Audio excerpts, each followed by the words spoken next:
Kasus dugaan suap pengurusan pergantian antar waktu anggota DPR dengan terdakwa Sekjen PD Perjuangan Hasto Kristianto ricuh. Sidang perdana gugatan ijazah dengan tergugat Presiden ke-7 Indonesia Joko Widodo digelar di Pengadilan Negeri Solo.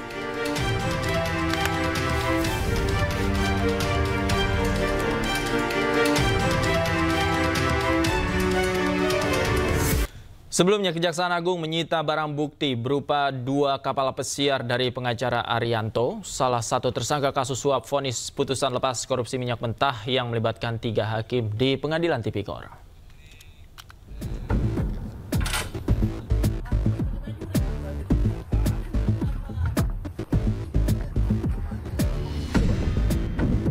Dua buah kapal pesiar milik salah satu tersangka kasus suap vonis putusan lepas korupsi minyak mentah bernama Arianto disita penyidik Jampitsus Kejaksaan Agung di Jalan Dermaga Marin, Pademangan, Jakarta Utara.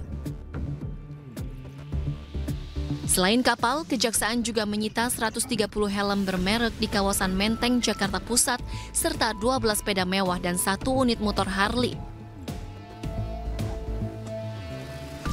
Selain 2 kapal pesiar, Kejagung juga menyita 3 unit mobil mewah dari tersangka Arianto.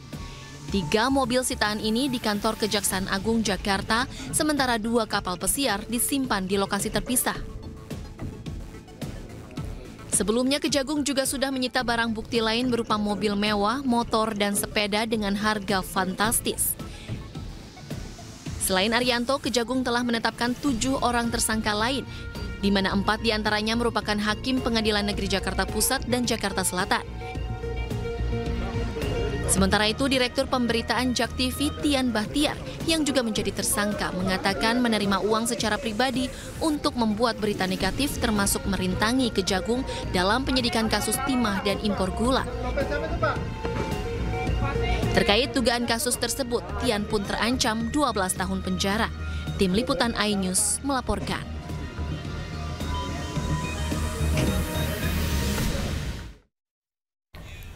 Pemirsa, pasca penemuan uang 5,5 miliar rupiah terkait kasus suap vonis lepas minyak sawit mentah, rumah kerabat Hakim Ali Muhtarom sepi aktivitas. Tidak ada garis polisi yang terpasang di rumah tersebut.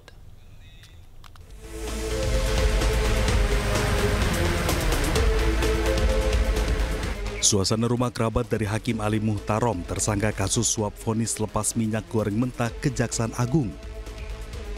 Rumah tampak sepi, tak ada garis polisi ataupun penyegelan yang dilakukan oleh petugas. Saya situ Pak. Waktu pulang geledah malah nggak tahu. Tahunnya sudah dihitung. Mau dibuka dihitung loh, baru tahu. Di barang kira terus seluruh situ lah baru dibuka. Itu kan menyaksikan saya di belakang. Oh, menyaksikan. Sebelumnya, Kejaksaan Agung menggeledah rumah kerabat Hakim Ali Muhtarom tersangka kasus dugaan suap vonis lepas korupsi minyak goreng. Dalam penggeledahan itu, tim khusus pemberantasan korupsi Kejagung menemukan koper hitam berisi uang senilai 5,5 miliar rupiah. Yang pertama, bahwa benar penyidik melakukan penggeledahan dan penyitaan di sebuah rumah ya di Jepara ya beberapa waktu yang lalu, itu pertanggal 13 April 2025, dan dari rumah tersebut ditemukan sejumlah uang dalam mata asing sebanyak 3.600 lembar atau 36 blok ya, yang dengan mata uang asing 100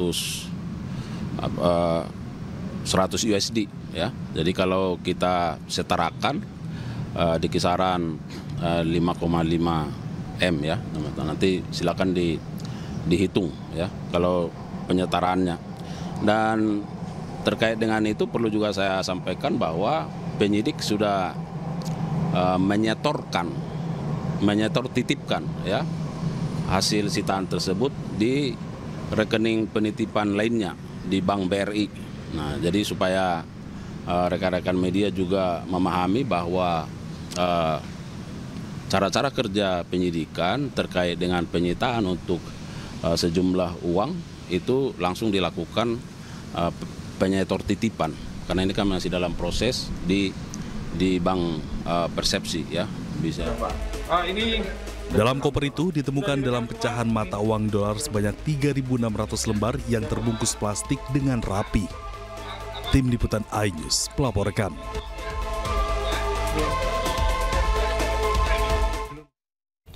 Kita ke informasi lain, pemirsa, dampak dari kasus dugaan pelanggaran etik ex-direktur pemberitaan JEK TV Tian Bahar, Kejaksaan Agung mendatangi gedung Dewan Pers pada Kamis siang.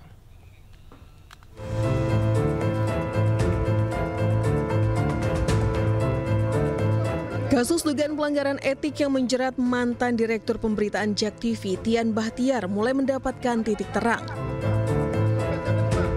Atas permintaan Dewan Pers, pihak Kejaksaan Agung menyerahkan sejumlah dokumen.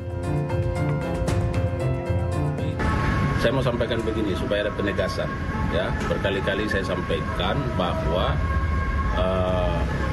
terkait dengan apa yang sedang dikerjakan oleh penyidik, ya, terhadap yang bersangkutan itu lebih kepada perbuatan personal.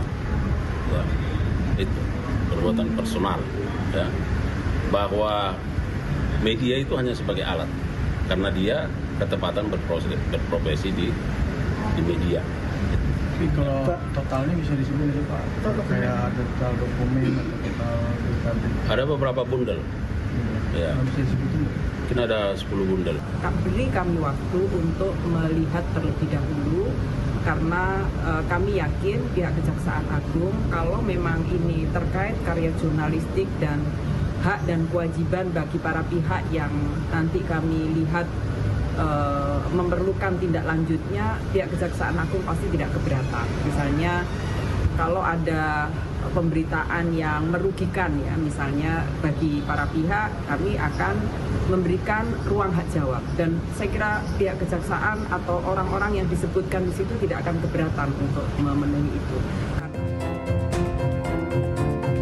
Sebelumnya dalam perkara ini diduga Tian menerima uang sebesar hampir 500 juta rupiah dari dua advokat yaitu Marcella Santoro dan Junaidi Saibi.